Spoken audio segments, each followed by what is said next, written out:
अस्सलाम वालेकुम नाज़रीन, मैं हूं नबी रज़ा और आप देख रहे हैं लग्जरियस मार्केटिंग। नाज़रीन, हुकूमत पाकिस्तान के अंदाज़े या फिर आदादा शुमार की बात की जाए तो पाकिस्तान की इकॉनमी 411 बिलियन डॉलर्स को छूकर वापस आई है। यहाँ पर मैं वर्ल्ड बैंक के फिगर्स भी आपके सामने रखना चाहूँगा कि जो हाईएस्ट 375 बिलियन डॉलर्स रिपोर्ट करते हैं। इन दोनों डिजिट्स के अंदर या फिर फिगर्स के अंदर फ़र्क इम्पॉर्टेंट नहीं है। दोनों इदारे या फिर तमाम तर माहिरीन की अगर राय की बात की जाए तो सब लोगों का इस चीज़ के ऊपर इत्तेफाक है कि ये वो इकॉनमी के फिगर्स हैं कि जो डॉक्यूमेंटेड है या फिर फॉर्मल है। अगर बात की जाए इनफॉर्मल इकॉनमी की या फिर अनडॉक्यूमेंटेड इकॉनमी की तो इसके फिगर्स इससे कई गुना ज़्यादा हैं, कि जिसके बाद बहुत सारे लोगों का ये भी कहना है कि अगर ये तमाम तर फील्ड्स और सेक्टर्स के जो अनडॉक्यूमेंटेड हैं ये डॉक्यूमेंटेड हो जाएं तो पाकिस्तान की इकॉनमी 1 ट्रिलियन डॉलर्स को भी छू सकती है। यही वजह है कि हम आपके सामने टैक्सेस का मुद्दा बार बार रख रहे होते हैं। हम कोशिश कर रहे होते हैं कि लोगों को बताएं कि आपका टैक्स पे करना मुल्क के लिए कितना ज़्यादा फ़ायदेमंद साबित हो सकता है। अगर आप इन फिगर्स को गूगल करें तो आपको आइडिया होगा और अंदाज़ा होगा कि 1 ट्रिलियन डॉलर को छूने वाले ममालिक इस वक्त तरक्की की किस सफ़ में खड़े हुए हैं और किस मकाम को छू रहे हैं।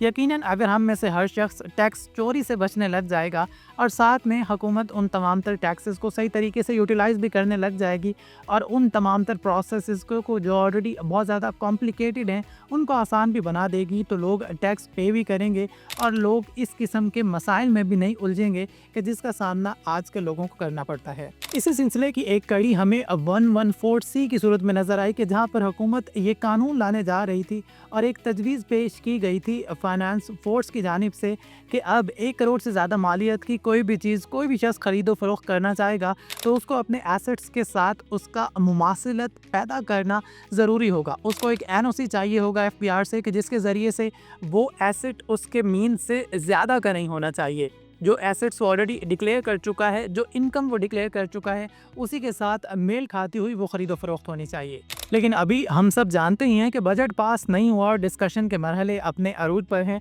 तो हुकूमत ने इस चीज़ के ऊपर स्टेप बैक किया है। पहले खबर मौजूद थी कि कोई भी नॉन फाइलर वो तमाम तर लोग के जो अपने एसेट्स को डिक्लेयर नहीं करते, जिनके एसेट्स बियॉन्ड मीन्स हो जाते हैं, जिनकी सोर्स ऑफ इनकम डिक्लेयर नहीं होते, तो वो किसी किस्म की कोई भी ख़रीदो फरोख्त नहीं कर सकेंगे। अब उस हद को बढ़ा दिया गया है उन तमाम तर लोगों के लिए कि जो 5 करोड़ से कम मालियत का कोई भी रिहायशी प्लॉट या फिर घर ख़रीदना चाहते हैं, या फिर वो तमाम तर लोग के जो 10 करोड़ की मालियत से कम का कोई भी कमर्शियल यूनिट या फिर प्लॉट ख़रीदना चाहते हैं, या फिर 70 लाख से कम मालियत की कोई भी गाड़ी अगर आप ख़रीदना चाहते हैं तो आपको इस किस्म की किसी भी उलझन में नहीं पड़ना पड़ेगा, कोई भी NOC नहीं लेना पड़ेगा और वो आपकी इनकम से या सोर्सेज से मेल खाता है या नहीं, आप उस चीज़ को ख़रीद सकते हैं। यकीनन पाकिस्तान के अंदर बहुत सारे लोग अपने एसेट्स डिक्लेयर करने से इसलिए भी कतराते हैं कि इदारे उनके ऊपर गिरफ्त डालेंगे, और बहुत सारे लोग के जो ब्लैक नाम भी रखते हों, उनके पास वाइट मनी ही मौजूद हो, वो टैक्सेस के कॉम्प्लिकेटेड मराहिल से बचने के लिए भी इस तरह के आसरे लेते हुए या फिर सहारे लेते हुए नज़र आते हैं। तो आपको चाहिए कि आप ज़िम्मेदार शहरी होने का सबूत दीजिए। एक बड़ी छूट है मिडिल क्लास या फिर लोअर अपर क्लास के लिए कि अगर आप 5 करोड़ का कोई यूनिट रिहायशी ख़रीदना चाहते हैं, 10 करोड़ का कोई यूनिट कमर्शियल की सूरत में ख़रीदना चाहते हैं, या फिर 70 लाख से कम मालियत की गाड़ी है, तो आप बआसानी उसकी ख़रीदो फरोख्त कर सकते हैं। अपना और अपने ईद के लोगों का बहुत सारा ख्याल रखिए। हमारे तमाम सोशल मीडिया प्लेटफॉर्म के ऊपर हमारे साथ जुड़े रहिए। रावलपिंडी और इस्लामाबाद समेत लाहौर के गिरदनों में मौजूद अगर आप किसी भी अच्छी आज़ूम सोसाइटी का हिस्सा बनना चाहते हैं या फिर ऑलरेडी हिस्सा बन चुके हैं और कोई भी डिस्काउंट ऑफर अवेल करना चाहते हैं, तो आप हमारे दिए गए नंबर्स पर रब्ता कर सकते हैं। दुआ में याद रखिए। शुक्रिया। अल्लाह हाफ़िज़।